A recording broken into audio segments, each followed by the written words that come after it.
नमस्कार, स्वागत है आपका एबीपी न्यूज में। आप हुंकार देख रहे हैं, आपके साथ मैं हूं अखिलेश आनंद। आज से ठीक एक साल पहले लोकसभा ने 3 कृषि विधेयकों को पास किया था।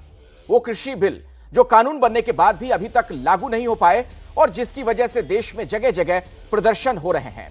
वो बिल जिसके संसद से पास होते वक्त तक अकाली दल सरकार के साथ था, लेकिन पास होने के कुछ ही दिनों के बाद अकाली दल बीजेपी से अलग हो गया और आज अकाली दल ने लोकसभा से बिल पास होने का 1 साल पूरा होने पर दिल्ली में काला दिवस मनाया। अकाली दल संसद तक प्रदर्शन के लिए जाना चाहता था, लेकिन इसकी इजाजत नहीं मिली। लेकिन सवाल यह है कि जो अकाली दल बिल पास होते वक्त सरकार के साथ था, वो बिल पास होने के कुछ दिनों बाद सरकार से क्यों अलग हुआ? अगर अकाली दल कृषि कानूनों का इतना विरोध करते हैं, विरोधी हैं, तो पहले ही सरकार से अलग क्यों नहीं हो गए? और इसी बात पर 2 दिन पहले नवजोत सिंह सिद्धू ने भी अकाली दल को घेरा भी था। सिद्धू ने अकाली दल पर कृषि कानूनों की नींव रखने का आरोप लगाया था। तो जिस अकाली दल पर कृषि कानूनों की नींव रखने के आरोप लग रहे हैं, वो आज पंजाब से दिल्ली तक आंदोलन आखिर क्यों कर रहा है? क्या इसके पीछे किसान हैं या कुर्सी की मजबूरी? आज की हुंकार इसी मुद्दे पर, लेकिन पहले आपको एक रिपोर्ट दिखा देते हैं।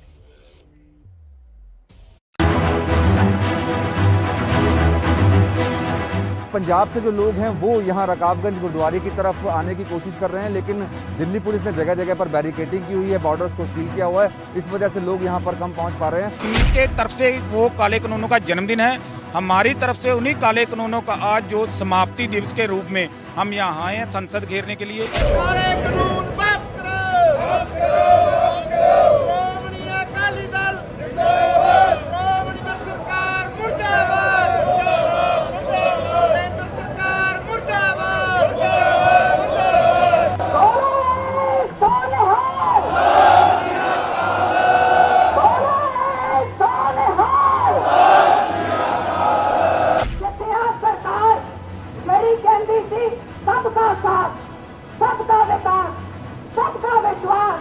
सरकार पूरे देश के किसानों का विश्वासघात कर रही है। वापस करो, वापस करो,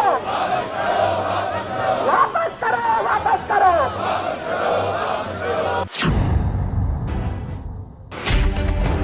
जिस वक्त बीजेपी प्रधानमंत्री मोदी के 71वें जन्मदिन के मौके पर पूरे देश में सेवा और समर्पण अभियान चला रही थी, उसी वक्त अकाली दल के नेता और कार्यकर्ता दिल्ली में काला दिवस मनाने के लिए जमा हो रहे थे।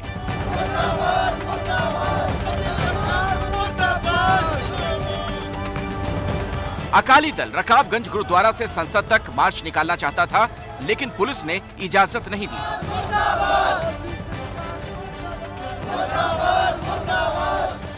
इसके बाद अकाली दल के नेता रकाबगंज गुरुद्वारे के पास ही प्रदर्शन करने लगे।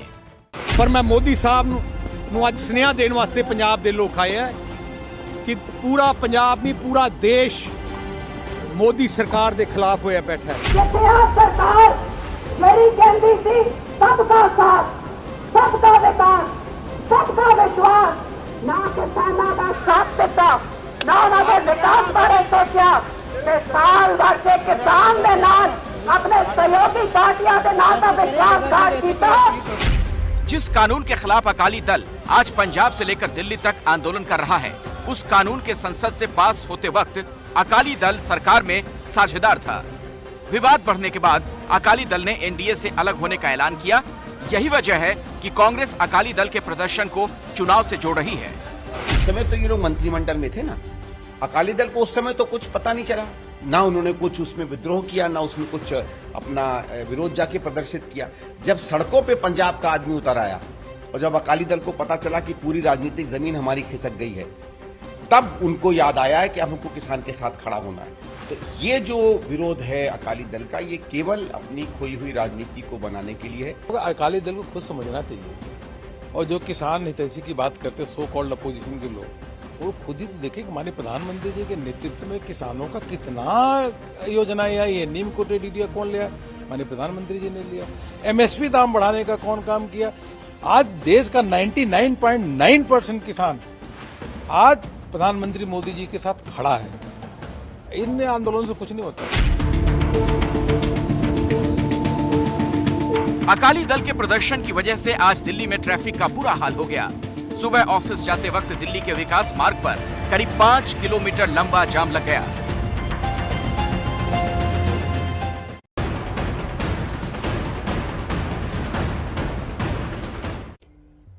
तो अकाली दल का जो रवैया है सवालों के घेरे में है, इस पर हम आगे बातचीत करेंगे, लेकिन उससे पहले आपको बता दें वैक्सीनेशन को लेकर आज एक बहुत बड़ी खबर आ रही है। देख सकते हैं आप इस वक्त ये लाइव अपडेट आपके सामने है। 1,98,00,000 से ज्यादा यह आंकड़ा पहुंच चुका है। 2 करोड़ तक इसे पहुंचाने का लक्ष्य बीजेपी की तरफ से रखा गया है, सरकार की तरफ से रखा गया। आज प्रधानमंत्री नरेंद्र मोदी के जन्मदिन के मौके पर इस मुहिम को एक तरीके से लोगों तक पहुंचाने की कोशिश की जा रही है और प्रधानमंत्री मोदी इस वक्त एससीओ में संबोधन अपना दे रहे हैं। आपको सीधे लिए चलते हैं। संयुक्त राष्ट्र की केंद्रीय भूमिका का समर्थन करता है। दूसरा विषय है कि अगर अफगानिस्तान में अस्थिरता और कट्टरवाद बना रहेगा तो इससे पूरे विश्व में आतंकवादी और एक्सट्रीमिस्ट विचारधाराओं को बढ़ावा मिलेगा। अन्य उग्रवादी समूहों को हिंसा के माध्यम से सत्ता पाने का प्रोत्साहन भी मिल सकता है। हम सभी देश पहले भी आतंकवाद से पीड़ित रहे हैं और इसलिए हमें मिलकर सुनिश्चित करना चाहिए कि अफगानिस्तान की धरती का उपयोग किसी भी देश में आतंकवाद फैलाने के लिए न हो। एससीओ के सदस्य देशों को इस विषय पर सख्त और साझा नॉर्म्स विकसित करने चाहिए। आगे चलकर ये नॉर्म्स वैश्विक एंटी टेरर सहयोग के लिए भी एक टेम्पलेट बन सकते हैं। ये नॉर्म्स आतंकवाद के प्रति जीरो टॉलरेंस के सिद्धांत पर आधारित होने चाहिए। इनमें क्रॉस बॉर्डर टेररिज्म और टेरर फाइनेंसिंग जैसी गतिविधियों पर रोक लगाने के लिए एक कोड ऑफ कंडक्ट होना चाहिए और इनके एनफोर्समेंट की प्रणाली भी होनी चाहिए। एक्सेलेंसी, अफगानिस्तान के घटनाक्रम से जुड़ा तीसरा विषय यह है कि इससे ड्रग्स, अवैध हथियारों और ह्यूमन ट्रैफिकिंग का अनियंत्रित प्रभाव। इस वक्त की बड़ी खबर आपको बता दें, 2 करोड़ आज वैक्सीनेशन। जी हां, प्रधानमंत्री मोदी के जन्मदिन पर आप देखिए एक बड़ा लक्ष्य आज भारत ने हासिल किया है। कोरोना वायरस से लड़ने की दिशा में एक बहुत बड़ा कदम। 2 करोड़ लोगों को आज टीका लगाया गया है। आज दिन भर में 2 करोड़ लोगों को टीका लगा दिया गया और पूरी दुनिया के लिहाज से ये एक रिकॉर्ड है। अभी तक ये आंकड़ा किसी ने नहीं छुआ था। 2 करोड़ लोगों को एक दिन में वैक्सीन लगाई गई है कोरोना की। आपको बता दें कि भारत ने वैक्सीन के मामले में दुनिया के 18 देशों को पहले ही पीछे छोड़ दिया है। प्रधानमंत्री मोदी के जन्मदिन पर 2 करोड़ वैक्सीनेशन का लक्ष्य हासिल कर लिया है आज सरकार ने। आज प्रधानमंत्री नरेंद्र मोदी का 71वां जन्मदिन है और इस मौके पर आज स्वास्थ्य मंत्रालय की तरफ से और बीजेपी की तरफ से भी इसे मुहिम की तरह चलाया जा रहा था। आज सुबह से ही बड़ी संख्या में लोग टीकाकरण केंद्रों पर जा रहे थे, उन्हें वैक्सीन लगाई जा रही थी और अभी अभी देखिए ये आंकड़ा 2 करोड़ पर पहुंच गया है। वैक्सीनेशन टुडे आप देख रहे हैं 2 करोड़ से बढ़कर 34,207 तक अभी आंकड़ा पहुंच गया, यानी करीब 35,000 लोगों को और 2 करोड़ के बाद टीका लगाया जा चुका है और लगातार ये आंकड़ा अपडेट होता हुआ, ये लाइव अपडेट आपके सामने इस वक्त एबीपी न्यूज पर। तो पीएम के जन्मदिन पर टीकाकरण का नया रिकॉर्ड बना है। लाइव अपडेट हम आपको दिखा रहे हैं। इस वक्त 2 करोड़ से ज्यादा लोगों को टीका लगाया जा चुका है। एक बहुत ही बड़ा यह लक्ष्य था, आप कह सकते हैं बहुत ही महत्वाकांक्षी लक्ष्य भी, लेकिन आज इस लक्ष्य को हासिल किया गया है और कोरोना से जो लड़ाई चल रही है उस दिशा में एक बहुत बड़ा कदम है। 2 करोड़ से ज्यादा लोगों को सिर्फ आज के दिन ही टीका लगाने में सफलता मिली है। सिर्फ एक दिन में आप सोचिए ये कितना बड़ा लक्ष्य आज हासिल किया गया। 2 करोड़ से ज्यादा लोगों को टीका लगाया जा चुका है और आप देख पा रहे हैं हर सेकेंड अपडेट होता हुआ ये आंकड़ा। और 2 करोड़ से बढ़कर आप देखिए कहां पहुंच चुका है, 2 करोड़ 62,000, 63,000। अब मैं बोल रहा हूं और उसी दौरान आप देखेंगे लगातार ये संख्या बढ़ती हुई 66,000, 67,000, 2 करोड़ से भी ज्यादा लोगों को यह टीका लग चुका है। तो प्रधानमंत्री मोदी का आज जन्मदिन है और इस मौके पर सरकार, स्वास्थ्य मंत्रालय की तरफ से और बीजेपी के लोगों की तरफ से भी यह लक्ष्य रखा गया था कि एक तरह से ये पीएम को तोहफा दिया जाएगा उनके जन्मदिन के मौके पर, और आखिरकार ये जो लक्ष्य था इसे हासिल कर लिया गया है। सिर्फ आज की बात की जाए तो 2 करोड़ से ज्यादा लोगों को टीका लगाया जा चुका है। ये आप देख सकते हैं वैक्सीनेशन टुडे करके जो आंकड़े इस वक्त एबीपी न्यूज पर आप देख रहे हैं, लगातार अपडेट होता हुआ और ये संख्या लगातार बढ़ती ही जा रही है। तो जो लक्ष्य रखा गया था वो लक्ष्य हासिल कर लिया गया है और भारत अब दुनिया के कई देशों पर टीकाकरण के मामले में भारी पड़ रहा है। जिस तरीके से हमारे यहां टीकाकरण की रफ्तार अब बहुत ज्यादा बढ़ चुकी है और ये तो अपने आप में एक बहुत बड़ा रिकॉर्ड है पूरी दुनिया के लिहाज से। आप सोचिए, 2 करोड़ से ज्यादा लोगों को आज दिन भर में टीका लगाया जा चुका है और ये आंकड़ा बढ़कर 2 करोड़ 1 लाख बस होने ही वाला है। आप देख रहे हैं 96,000 पहुंच चुका है, 2 करोड़ 96,000 और हर सेकंड आप देखेंगे कि इसमें इजाफा होता हुआ और भारत ने टीकाकरण का ये वर्ल्ड रिकॉर्ड बना दिया है। कोविन ऐप पर हर सेकंड ये आंकड़ा अपडेट होता हुआ जो इस वक्त एबीपी न्यूज पर ये लाइव डेटा आप देख रहे हैं और देखिए 2 करोड़ से बढ़कर अब ये कहां पहुंच गया, 2 करोड़ 1 लाख 7,743। हर सेकंड ये आंकड़ा बढ़ता हुआ और एक बहुत बड़ी कोरोना के खिलाफ ये जीत है। और जरूरत इस बात की है कि आज जिस तरीके का लक्ष्य सरकार ने, स्वास्थ्य मंत्रालय ने बनाया, अगर इसी तरीके से आने वाले दिनों में भी ये टीकाकरण चलता रहा तो बहुत जल्द कोरोना के खिलाफ एक बड़ी जीत भारत को मिल जाएगी। पिछले कुछ दिनों में टीकाकरण का जो आंकड़ा है बहुत बढ़ा था, लेकिन आज तो आप देखिए बिल्कुल अद्भुत तरीके से इसमें इजाफा देखने को मिल रहा है। जो लक्ष्य रखा गया था स्वास्थ्य मंत्रालय की तरफ से या विभिन्न राज्य सरकारों की तरफ से या बीजेपी के नेताओं कार्यकर्ताओं की तरफ से, उसे हासिल कर लिया गया है। और हमारे साथ इसी खबर पर अधिक जानकारी के लिए प्रफुल्ल हमारे सहयोगी जुड़ गए हैं। प्रफुल्ल, एक लिहाज से बहुत अच्छा दिन कहा जा सकता है, प्रधानमंत्री नरेंद्र मोदी का जन्मदिन है और इस मौके पर आप देखिए 2 करोड़ से ज्यादा लोगों को टीका लग चुका है। कोरोना से लड़ाई की दिशा में एक बहुत बड़ा कदम।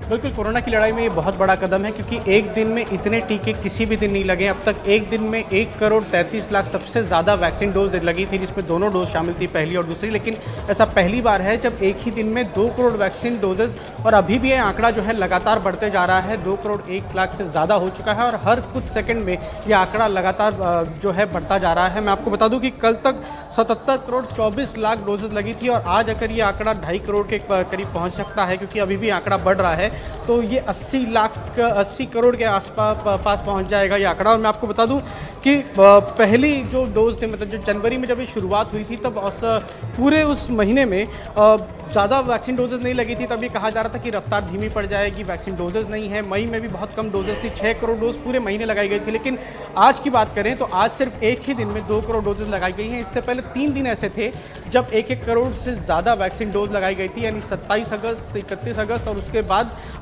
एक और दिन जो है वो 1 करोड़ से ज़्यादा वैक्सीन डोज लगाई गई थी। तो ये आंकड़ा जो है वो लगातार बढ़ रहा है। और मैं आपको बता दूं कि जो औसत है प्रतिदिन वैक्सीनेशन की, जो औसत है वो इस महीने 74 लाख से ज़्यादा रही है, यानी प्रतिदिन 74 लाख के आसपास वैक्सीन डोजेज दी जा रही थी। आज जो ये आंकड़ा बढ़ा है, इससे ये औसत भी बढ़ जाएगा, साथ ही साथ जो लोगों के वैक्सीनेट होने की संख्या है वो भी बढ़ जाएगी, जिसमें खासतौर पर जिन्हें पहली डोज लगी है उनकी संख्या इसमें बहुत ज़्यादा है। और ये जो कवरेज एरिया जो बताया जा रहा है कि जो भारत की जो वयस्क आबादी है, जो 18 साल से ज़्यादा उम्र के लोग हैं, उनका ये आंकड़ा बहुत जल्दी 80 करोड़ के 80 करोड़ तक पहुंच जाएगा। और ये उम्मीद की जा रही है कि अभी इसी तरह की रफ्तार रहेगी। बिल्कुल प्रफुल्ल, और देखिए यहाँ से हमें एक सीख मिलती है कि अगर इसी तरीके का प्रण हम आने वाले दिनों में भी लें तो बहुत जल्द भारत की पूरी आबादी 100% उसे वैक्सीनेट किया जा सकता है। बहुत बहुत शुक्रिया प्रफुल्ल इस जानकारी के लिए आपका। तो इस खबर से जुड़ी कुछ और जानकारी अपडेट आगे हम आप तक पहुंचाएंगे, लेकिन अब हुंकार में चर्चा की शुरुआत कर लेते हैं। और आज किसानों के मुद्दे पर जो अकाली दल ने प्रदर्शन किया उसी पर हम बातचीत कर रहे हैं कि क्या यह सब सियासत के तहत किया जा रहा है या वाकई किसानों का इससे कुछ लेना देना है। बातचीत करने के लिए जो मेहमान मेरे साथ जुड़े हुए हैं उनसे मैं आपका परिचय सबसे पहले करा दूं। अभय कुमार दुबे कांग्रेस के प्रवक्ता हमारे साथ जुड़ गए हैं। परविंदर सिंह सेठी साहब हैं अकाली दल के प्रवक्ता। पुष्पेंद्र सिंह के पास भी हम आपको लिए चलेंगे, आप अध्यक्ष हैं किसान शक्ति संघ के। चौधरी वीरेंद्र सिंह किसान नेता हमारे साथ मौजूद हैं। महेश वर्मा नेता बीजेपी भी हमारे साथ जुड़ गए हैं और विजय सरदाना है कृषि अर्थशास्त्री। आप सभी लोगों का बहुत बहुत स्वागत। और परविंदर सिंह सेठी साहब, पहला सवाल आपसे ही। कांग्रेस ये कह रही है, बीजेपी तो छोड़िए, कांग्रेस वाले आपको अब कह रहे हैं कि जब किसान सड़क पर आए तब आप ये आंदोलन कर रहे हैं, इससे साफ तौर पर जाहिर होता है कि चुनाव जीतना आपका मकसद है, दरअसल आप किसानों के साथ नहीं है। देखिए, चुनाव हर चीज़ राजनीति नहीं होती। चुनाव जीतना हर पार्टी का लक्ष्य होता है, वो एक अलग विषय की बात है। लेकिन अगर कांग्रेस ऐसी बात करती है, ये तो मुझे हंसी आती है। जब यहाँ पे एक कमेटी बनाई गई जिसके अंदर 8 प्रदेशों के चीफ मिनिस्टरों को इन्वॉल्व करा गया, उसमें कमलनाथ मध्य प्रदेश के और पंजाब के कैप्टन अमरिंदर सिंह थे, लेकिन उन्होंने इस बात का जिक्र किसी से किया नहीं। ये जो मैं आपको बताता हूं, जितने भी प्रदेश हैं, चाहे उत्तर प्रदेश है, पंजाब है, मध्य प्रदेश है, ये सब कृषि प्रधान देश हैं। यहाँ पे चाहे कोई कांग्रेस का व्यक्ति है, चाहे बीजेपी का है, चाहे अकाली दल का है, सब किसान हैं, वो अपने अस्तित्व की लड़ाई लड़ रहे हैं। हमने अपने किसान भाइयों के लिए अपना बीजेपी, देखिए जब ये ऑर्डिनेंस आया तो हमें आश्वासन दिया गया जो किसानों को इन्वॉल्व करके उनकी सारी सलाह लेके ही ये कानून आएगा। इसके लिए कृषि मंत्री तोमर साहब की प्रेस कॉन्फ्रेंस की गई चंडीगढ़ के अंदर, लेकिन उसके बाद जब किसानों की शंका लेके सरकार के पास सुखबीर सिंह बादल जाते हैं और किसानों और सरकार के बीच में एक ब्रिज का काम करते हैं, और सरकार अपना ब्रिज का काम आप कहां कर रहे थे? आप ब्रिज का काम कहां कर रहे थे? जो लोग हमें बीजेपी की ब्रिज पर सवार थे, आप पुल का काम नहीं कर रहे थे, बल्कि बीजेपी की जो पुल है सरकार की, उस पर आप सवार थे। मैं बता रहा हूं क्यों। देखिए, मैं आंकड़ों की जुबानी बात करता हूं, इधर उधर की बात नहीं। आप सुन लीजिए सेठी साहब, आप जवाब दीजिएगा। सुन लीजिए, मैं आपको जो बता रहा हूं दर्शकों के लिए जानना जरूरी हो जाता है ये आंकड़ा। मैं आंकड़े के साथ आज बात कर रहा हूं। 26 सितंबर 2020 को आप अलग हुए सरकार से, जबकि 17 तारीख को, इसी महीने की 17 तारीख को लोकसभा से यह बिल पास होता है, 20 तारीख को राज्यसभा से भी पास हो जाता है, तब भी आप एनडीए के साथ रहते हैं। अचानक से आपको ख्याल आता है 26 तारीख को कि आप अलग हो जाते हैं। इसलिए आपकी मंशा पर सवाल खड़े हो रहे हैं। और नवजोत सिंह सिद्धू ने तो यहां तक कह दिया कि ऑल पार्टी मीटिंग में भी आपका समर्थन था, और जब आपको यह लगा कि कहीं किसान आपसे अलग ना हो जाए, बिदक ना जाए, चुनाव है सामने, तब आपने अपना एक अलग राह चुन लिया।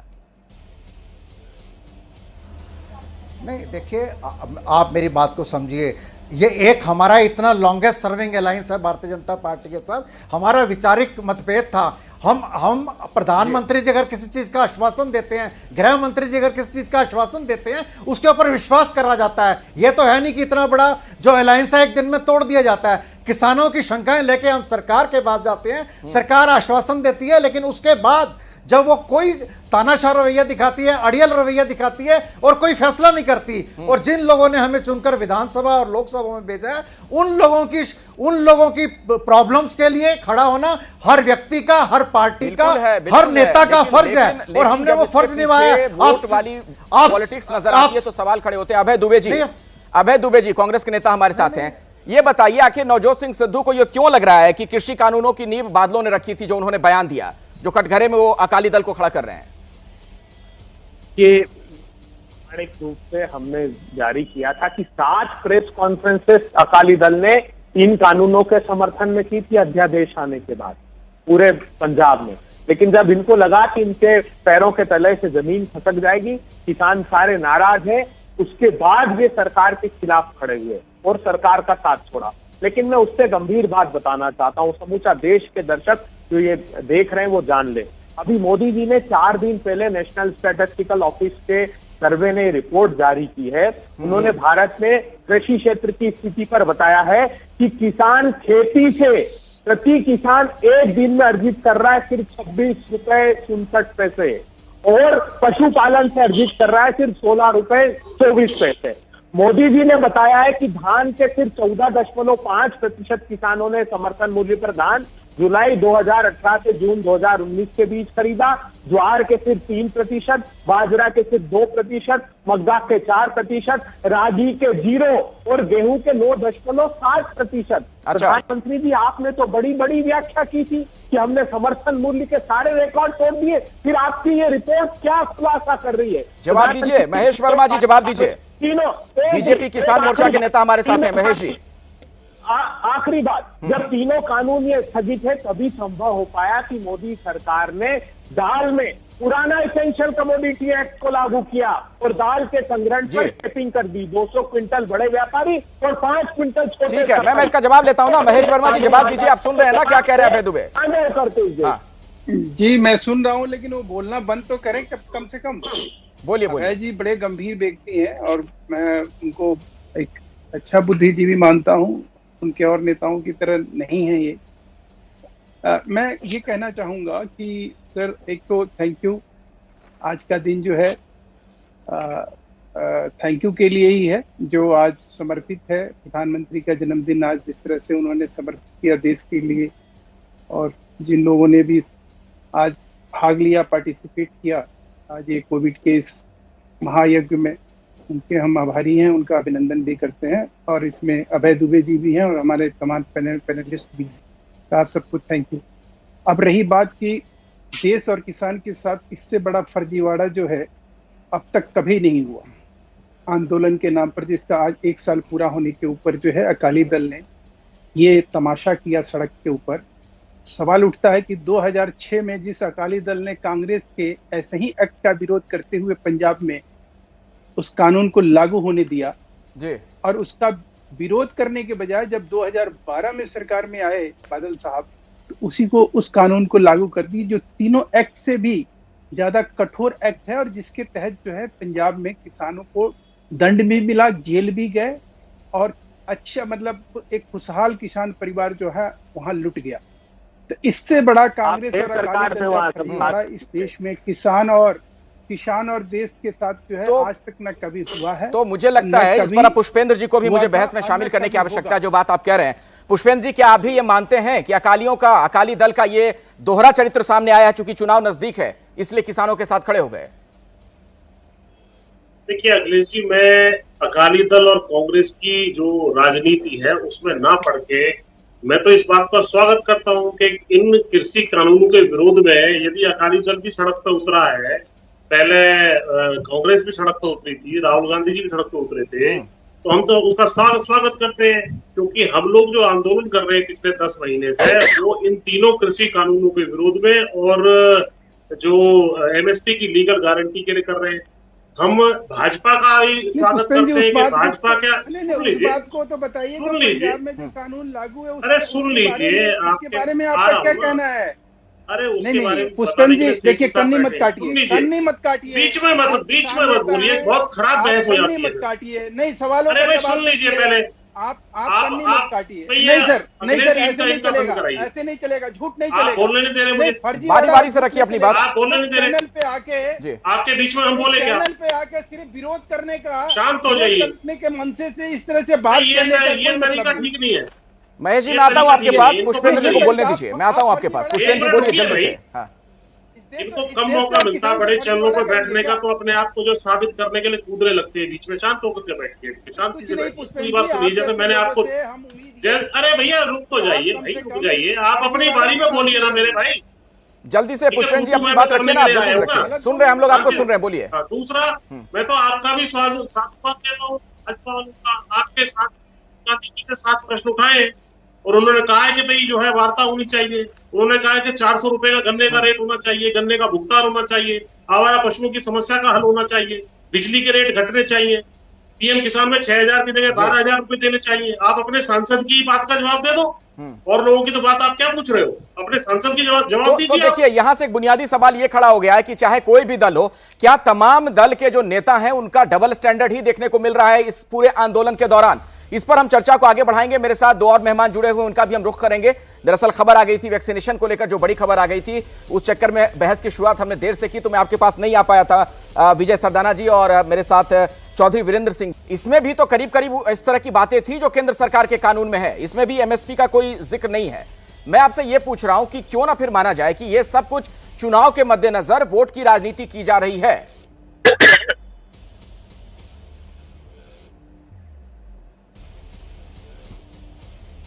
सबसे पहले आप सबको प्रणाम, और आज मोदी जी का जन्मदिन है, उनको बधाई। और 2 करोड़ लोगों को वैक्सीनेशन मिला, ये देश के लिए खुशखबरी। देखिए, होता क्या था कि आज तक हम मानते थे किसान खेती करता है। अनफॉर्चुनेटली राजनीति में किसान ही फसल बन के रह गया है, हर आदमी किसान की खेती करने लगा। बिल्कुल, वो चाहते हैं कि किसान को काटो और अपना भरो, तभी तो सारे किसान नेता और बिचौलिए अमीर होते गए और किसान गरीब रहा। लेकिन ना बिचौलियों के खिलाफ किसी राजनीतिक पार्टी या किसान नेता ने आज तक आवाज उठाई कि जब कंज्यूमर 50 रुपए देता है, किसान तक 2, 3, 4 रुपए पहुंचता है, ये जो पैसा बीच के लोग रख लेते हैं, इसके खिलाफ तो आज तक ना किसी पॉलिटिकल पार्टी ने आवाज उठाई, ना कोई रिफॉर्म की बात करी, ना किसी किसान नेता ने आवाज उठाई। क्योंकि सबका पॉलिटिकल चंदा वहीं से आता है। किसान नेता अमीर होते गए, बिचौलिया अमीर होते गए, किसान गरीब रहा और आज भी गरीब है। हकीकत ये है, ये देश की हकीकत है, हमें समझना पड़ेगा। अब बात आती है आपकी कि जो पंजाब का कानून है, सेक्शन 26 साफ कहता है आप कोर्ट नहीं जा सकते।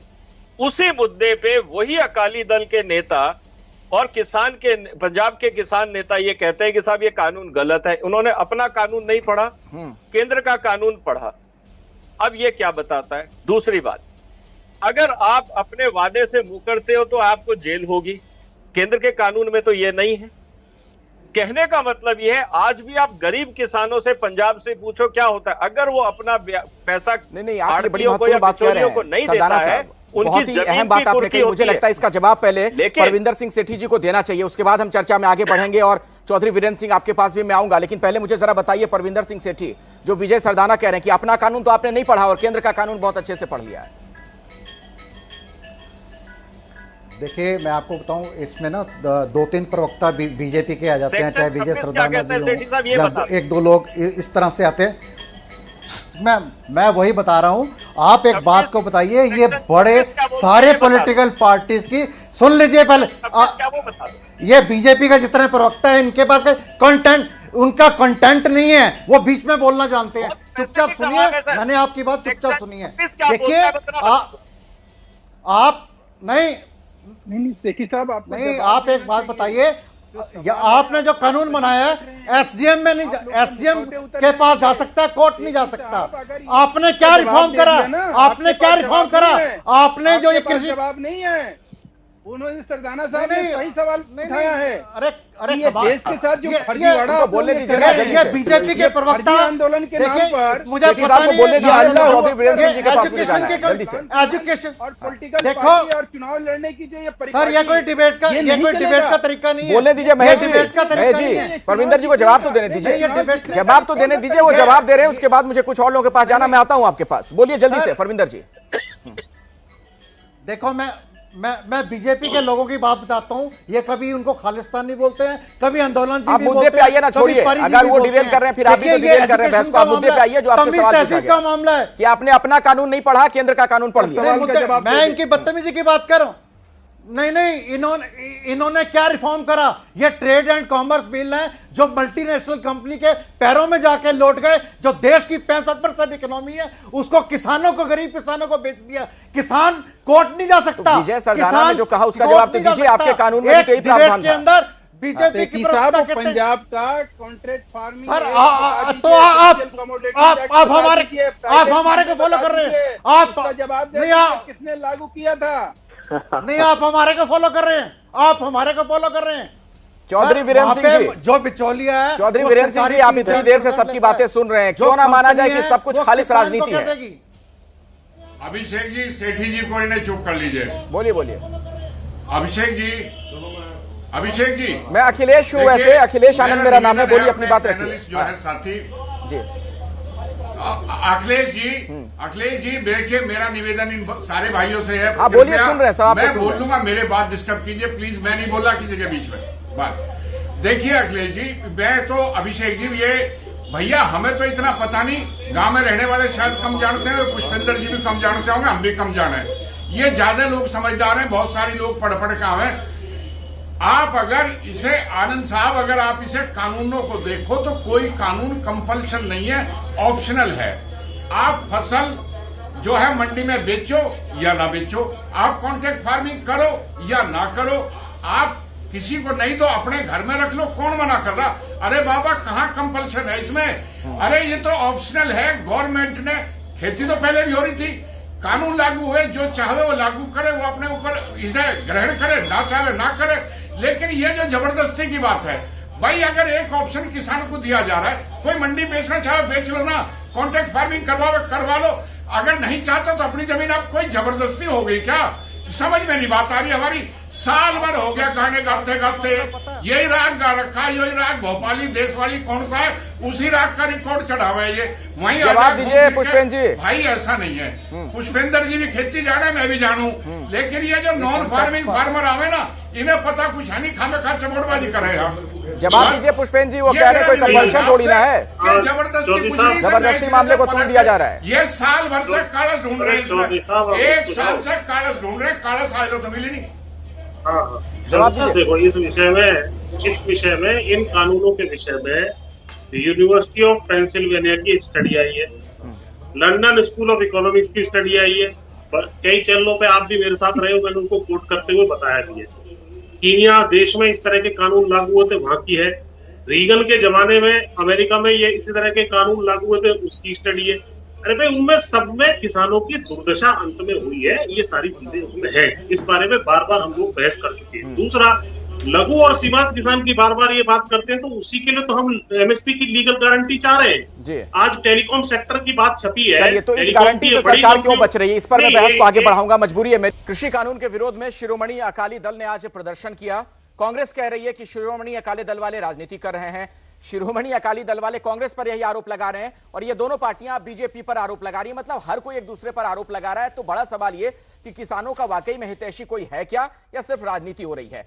बातचीत करने के लिए तमाम मेहमान जो मेरे साथ जुड़े हुए हैं, महेश जी आपके पास में आना चाहूंगा, आप बीजेपी के नेता हैं, किसान मोर्चा से जुड़े हुए हैं। जो ब्रेक के पहले पुष्पेंद्र जी बात कह रहे थे, आखिर आप लोग एमएसपी पर गारंटी से क्यों बच रहे हैं? एमएसपी पे तो रिकॉर्ड खरीदारी, ऐतिहासिक खरीदारी जो है इस साल हुई है। ये पुष्पेंद्र जी जो है इसको कंसील अगर कर रहे हैं आपके दर्शकों से और देश से, इसी को तो मैं फर्जीवाड़ा कह रहा हूँ। पेंसावलाविया और हवाई द्वीप और लंदन और यूके की बात करने वाले किसान नेता आज की डेट में अपने इस आंदोलन के आड़ में इस चीज को भूल जाते हैं कि इस देश में 7 राज्य ऐसे हैं जहाँ पे ये कानून लागू है, और 40% किसान जो है उसका लाभ भी लेते हैं। और आपको एक बात बताऊं, ये सुप्रीम कोर्ट में क्यों नहीं खड़े हुए, वहां से क्यों भाग खड़े हुए? इसका कारण ये था कि सुप्रीम कोर्ट में ये एक दिन भी नहीं टिक पाते, क्योंकि ऑलरेडी 7 राज्यों ने इसको लागू किया। गारंटी पे सवाल पूछ रहे हैं कि आप लोग गारंटी से क्यों बच रहे हैं? सुन लीजिए, आपको फटकार लगाई है, हम कोई गारंटी, सुप्रीम कोर्ट ने तो फटकार लगाई है। हमारी गारंटी इस बात की है कि इस कानून को लागू करने से पहले इसकी कोई भी आशंका होगी। ठीक है अभय दुबे जी, आप बहुत देर से कुछ कहना चाह रहे थे। अभय जी, हाँ, हम उस आशंका को दूर करेंगे। मोदी सरकार जब से आई है खुले दिल से किसानों के आंदोलन और खर्चा रुपया नहीं कर रहे हैं। 25,000 रुपए प्रति हेक्टेयर लागत मूल्य बढ़ गई किसानों की। और ये जो बार बार सब लोग कह रहे हैं, देखिए हास्यास्पद कितना है, दोनों सरकार में थे 2013 में, जब सेक्शन 25 में कॉन्ट्रैक्ट फार्मिंग में लेकर आए कि किसानों को जेल भेज देंगे, बीजेपी भी थी और अकाली दल दोनों साथ सरकार चला रहे थे। अब ये मोदी जी ने किया क्यों, वो समझ लीजिए। इसेंशियल कमोडिटी एक्ट में बाकी 6 राज्यों में कौन थे? संग्रहण की अनुमति दी। ये जो 2016 में खेल हुआ था दाल का, वो होने जा रहा है वापिस। आगाह करता हूँ, मोदी सरकार ने फिर से दाल के इंपोर्ट पर 3 साल की लगी रोक हटा ली। जिस तरह से देखिए आप सभी लोग एक दूसरे पर आरोप लगा रहे हैं ना, एक सवाल ये खड़ा होता है हर किसी के मन में है, सवाल यह है कि वाकई में कोई पार्टी किसानों की हितैषी है, या सिर्फ किसानों के नाम पर वोट की फसल काटने की तैयारी है। वक्त चूंकि इतना ही है, आप तमाम मेहमानों को बीच में रोकना पड़ा, बहुत बहुत शुक्रिया हमारे साथ इस चर्चा में जुड़ने के लिए।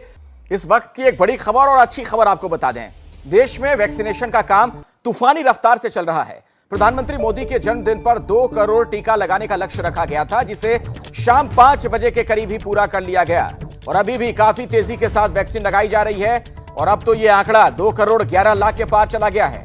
लक्ष्य पूरा होने पर स्वास्थ्य मंत्री मनसुख मांडविया ने मिठाई भी बांटी। हम आपको एबीपी न्यूज पर लगातार लाइव अपडेट भी दिखा रहे हैं।